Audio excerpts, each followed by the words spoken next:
So I am terribly sorry for the delay. It just so happened that one of our participants was having some network issues. So he's saying that he's retrying from another phone. So he'll be joining us very soon. So by the time he joins us, I think we can start off with our introductions. Shivani, if you can turn on your screen. Yeah, sure. Hello. Hello. Abhinav sir, if you could also turn on your screen. Yeah. So we can start off our introductions. Shivani, why don't you introduce yourself first? Sure. Good evening. My name is Shivani. I'm from Bodh Gaya, Bihar. Right now, I'm married and settled in Gurgaon. By profession, you can say I'm an artist, freelancing coder, and pursuing MCA from GD Goenka. Yeah, that's it. Nice. Abhinav sir, you can also introduce yourself. So I think you're in mute. Is it clear now? Yeah. Yeah. I'm trying to find a better place to get a signal because it's just cutting down. Yeah. All right. Hi, I'm Abhinav. I work in Bangalore. I work here as a senior manager with one of the big four firms called EY. And I'm married. I have my wife. She's a nutrition and health skincare expert. I have two kids, one 12, another 5. Busy life. And kind of, I know Nikhil through a common friend, and we're in good touch now. Anything else, Nikhil, you want me to share? No, that's about it. And so I'll also introduce myself. My name is Nikhil. Currently, I'm unemployed. So if somebody has some job for me, please help me out. Apart from that, I'm currently pursuing my digital marketing specialization under Digital Deepak Internship Program, DDIP. And as part of the weekly assignments, we are given certain things to do. And this week's assignment was to upload a video, first have a Zoom meeting and then upload a video regarding our selected niche. So the niche, the specialization that I have selected is, it is food tourism, culinary tourism. So we are about to discuss a little bit about that. So I will give a small short presentation on that. And then we can have a open discussion about certain things that you like, disliked, or any suggestions that you'd like to make. So first of all, when we talk about food and tourism, these two are, in my opinion, this is a match made in heaven. This is something that goes hand in hand. And regarding that, I want to show a presentation, a small presentation to everyone over here. So just give me a second.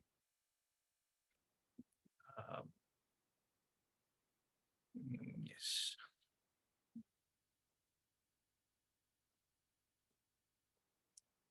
So this is a small presentation of food tourism in India. And food tourism, as you also know, is known as culinary tourism or gastronomy tourism. In some places, it's a fast growing industry. Food tourism applies to tourists and visitors who plan their trips partially or totally in order to taste the cuisine of the place or to carry out activities related to gastronomy. Now, food tourism refers to the trips made to destinations where the local food and beverages are the main motivating factors for travel. And there are many countries that prize themselves on being a great food tourist spots. For example, France is very famous for its food tourism. I think we have another one of our participants that has just joined us. So Vaibhav is here as well, I think. So he's, I think, trying to connect to the audio.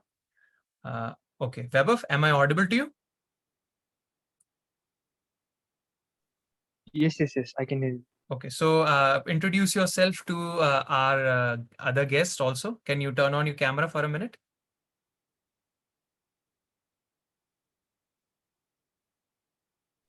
Just a sec. Okay, no worries.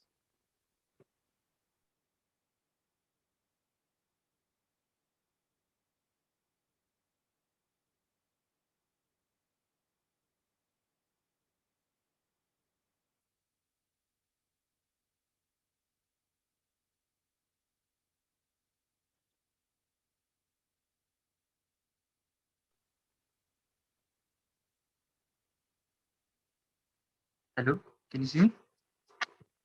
So you just tell them about yourself, where you're from, basically, what do you do, and just that's my.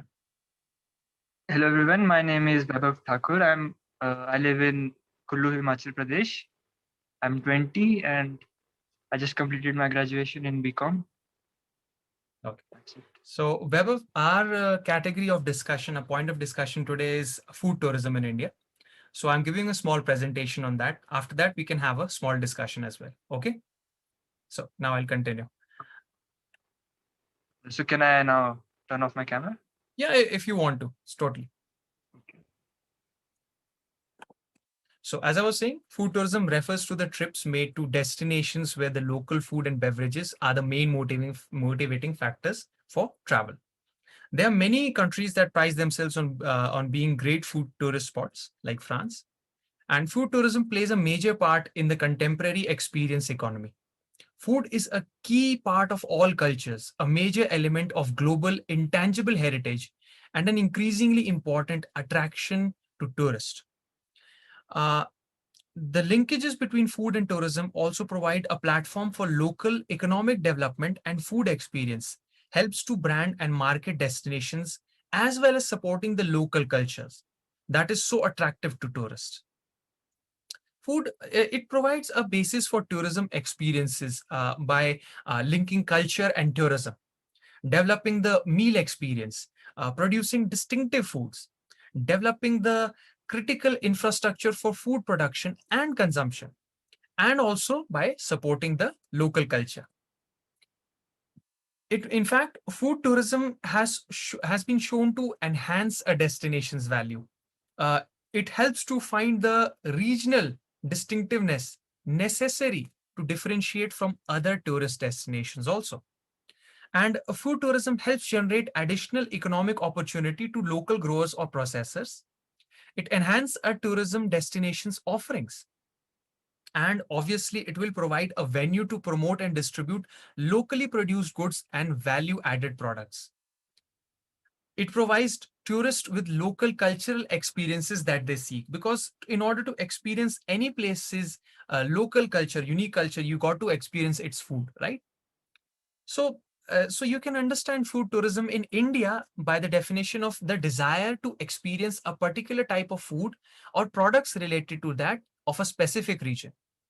And it forms a regional development that helps strengthen local food and beverage production through backward linkages in tourism supply chain partnership. So it links, the in different industries together.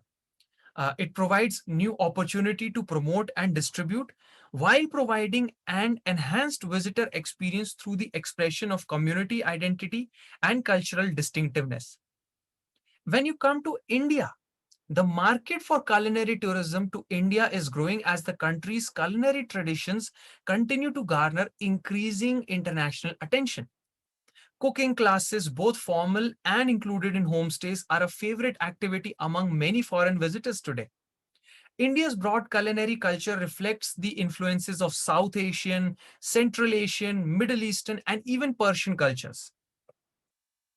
Now, since we are in the north, so I'll talk particularly about the northern region.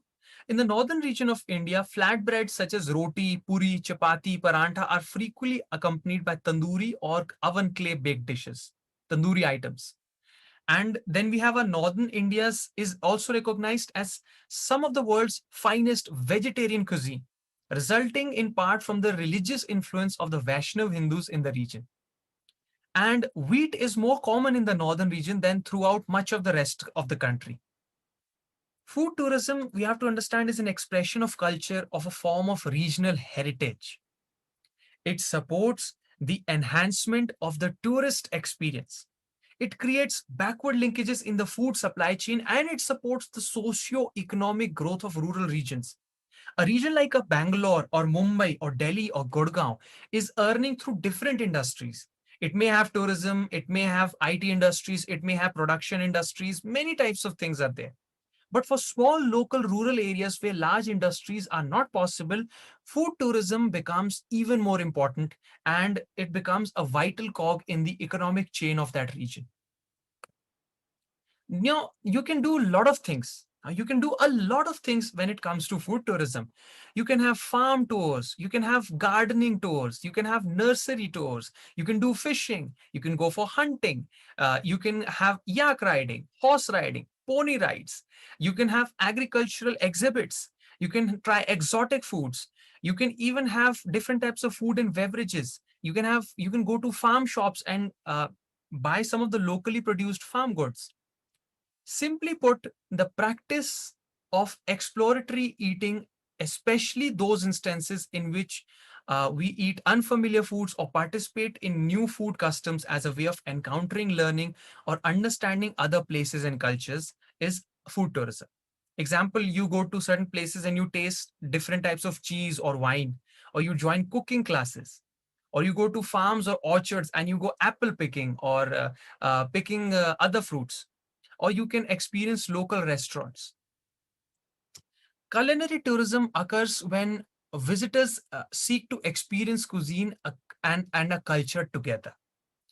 And they focus on authentic and unique experiences that take advantage of the unique heritage, charm, hospitality, and sense of place that already exists in the community.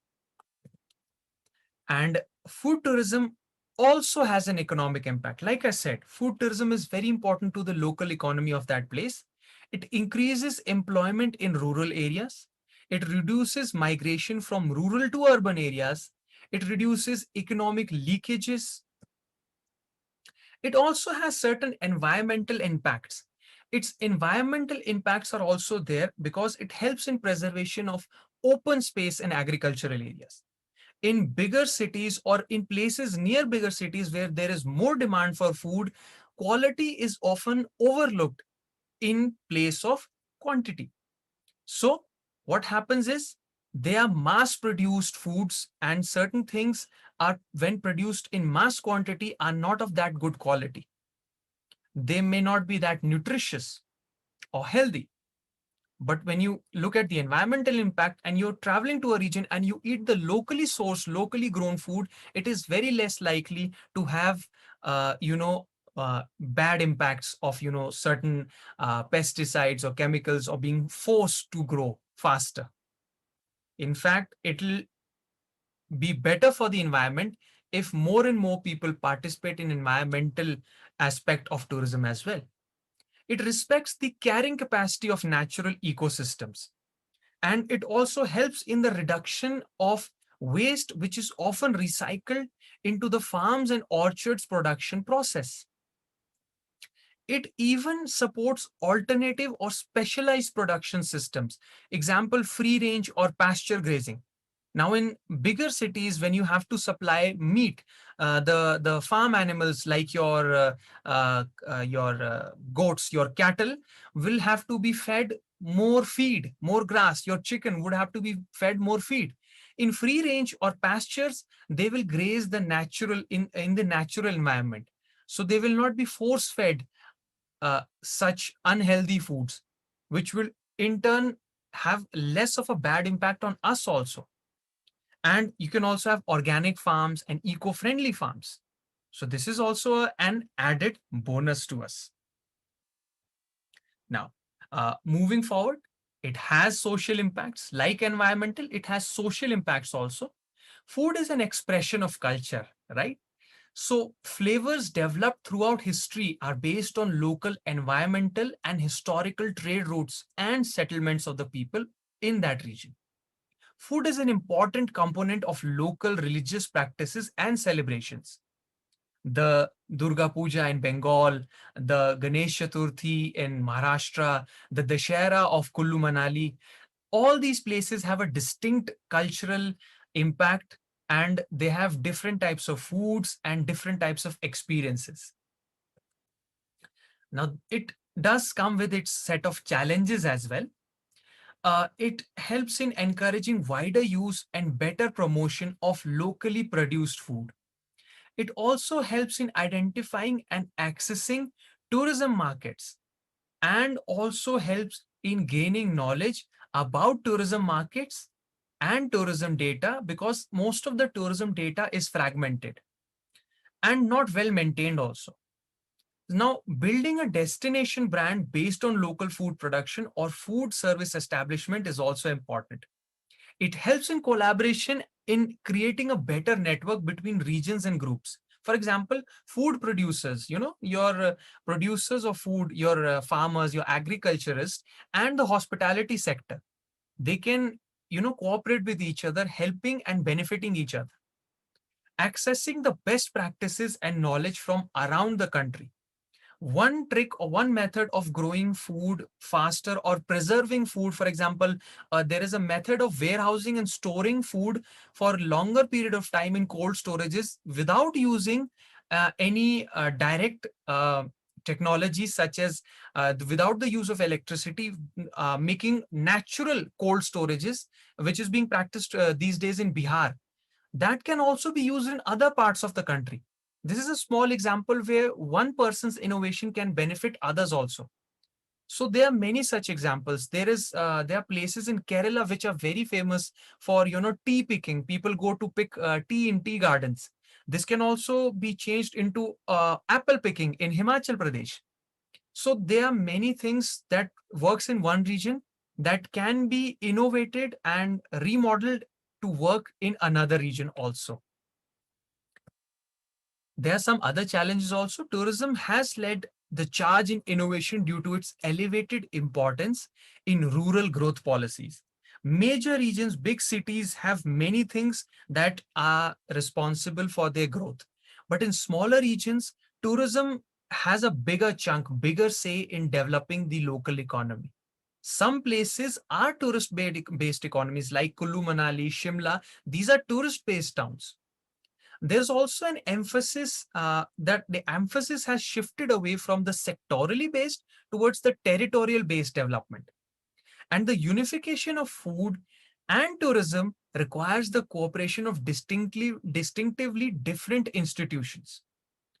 And it also leads to the arrival of certain needs and challenges which must be met, which must be dealt with. And it leads to innovation and creativity.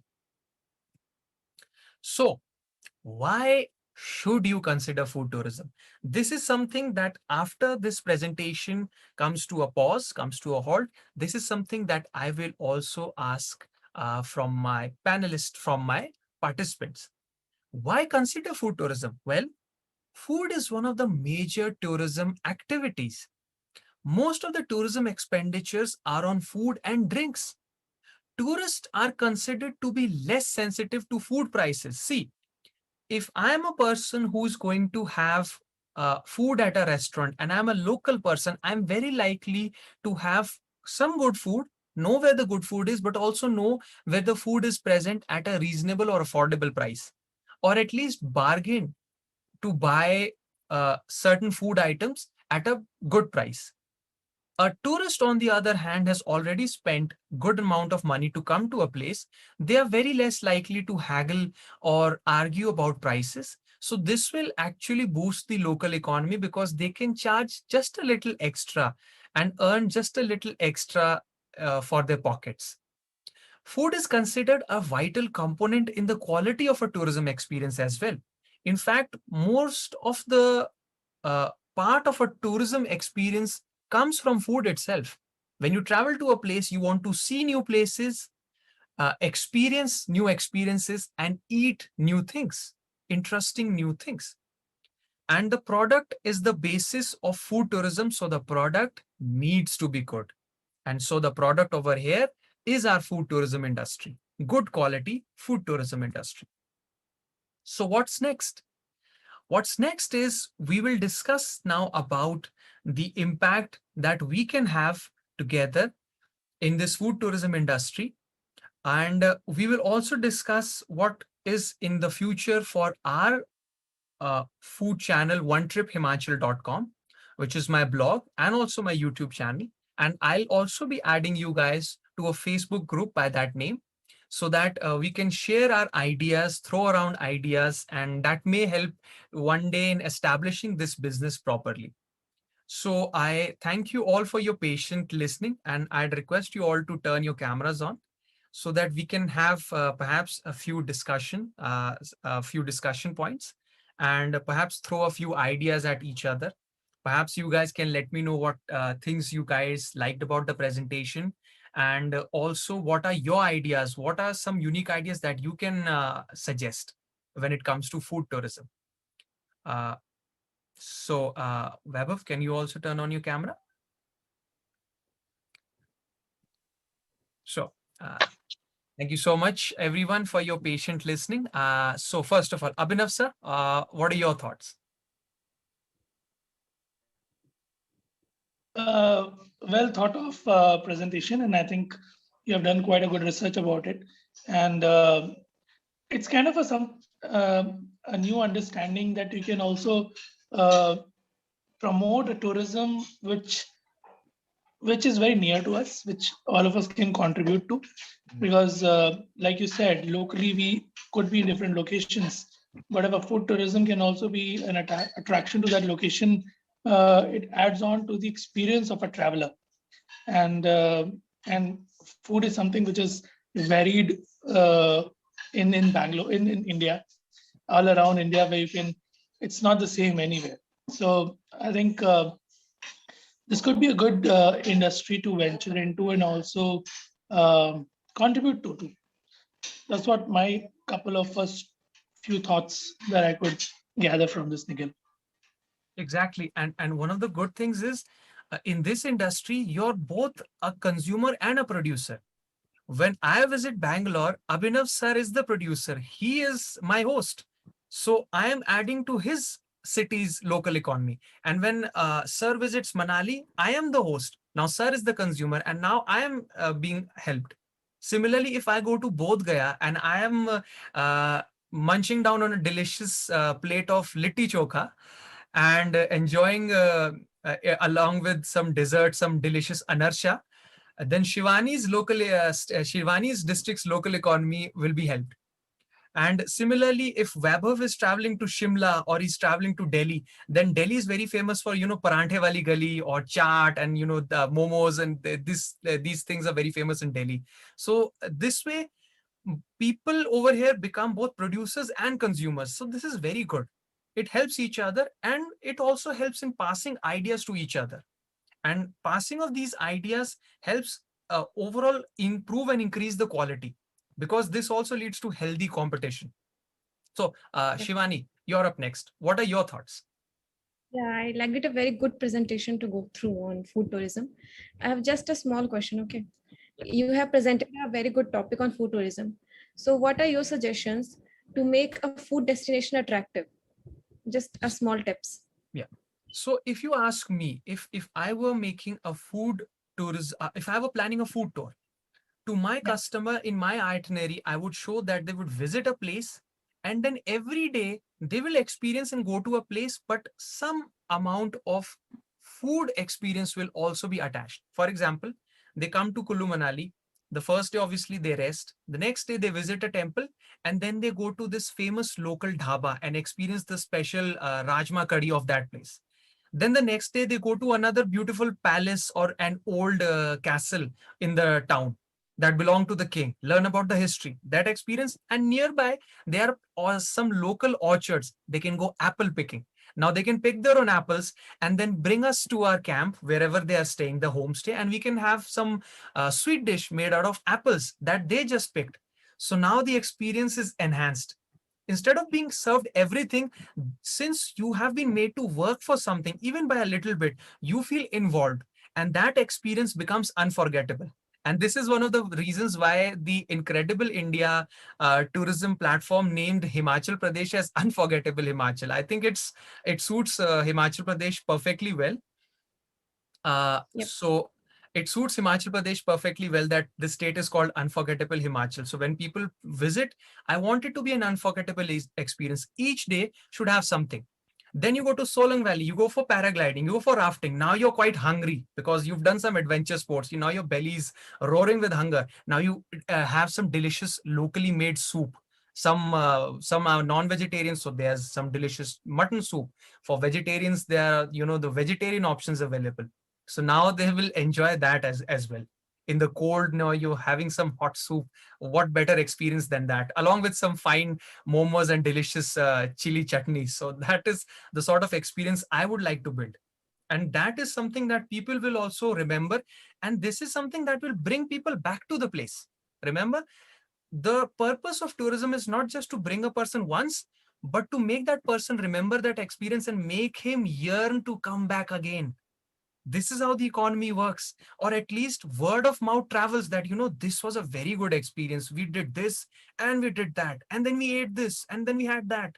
This sort of experience is something that I want my customers to share with their families and friends so that they bring more people, more money, more development, more investment into the local economy. Yep. Thank you. Okay. Vaibhav, anything you'd like to say?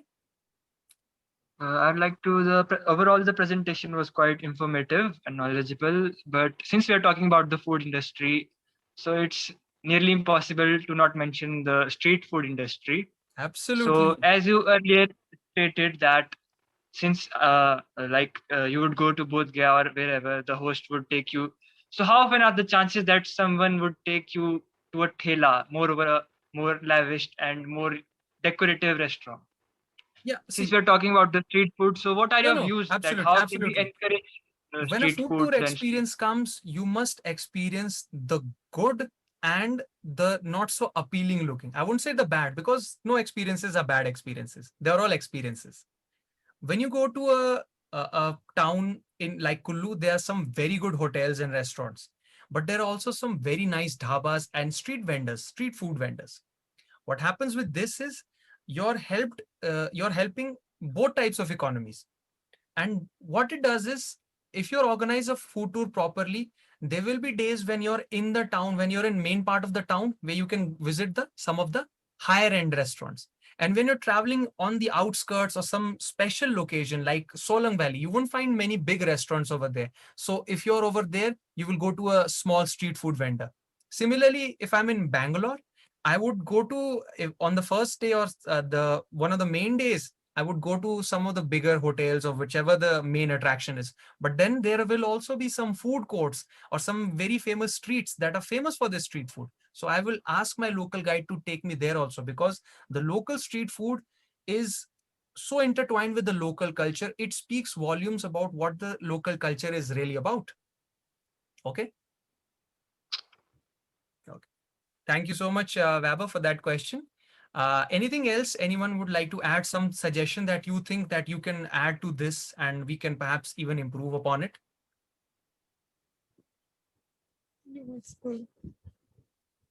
Do you have any stats on what's the future prospect of food tourism industry? How's it been doing and what would be? I actually did have these statistics. When I went through, I searched for statistics on food tourism. It actually showed stats of Europe and America and how it is going fast up over there. So I knew if this is going well over there, it is definitely going to go well in India. And this is why I mentioned in part of my presentation that, food tourism statistics or statistics particularly related to this niche are not well maintained or well kept in India. Because in India, when we travel, often people, they do go through travel agencies, but often they also go through without any experience. They just travel to a place and then they just want to, randomly experience things. So this is why sometimes these sort of data and statistics are not kept properly. Although I will share when I create the Facebook group, I am researching on it. So be rest assured, I will provide certain statistics related to it and its potential. Yeah, that's an area where we can also take initiative and kind of create a data which is more researched and thoroughly backed up with information, and with right agencies we can collaborate with.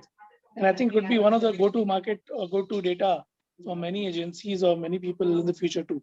So it could be a good idea. Could be an area to explore. Absolutely. And that's a very good suggestion, sir. That was a very good idea also, that we could, collaborate with certain, key stakeholders in this industry.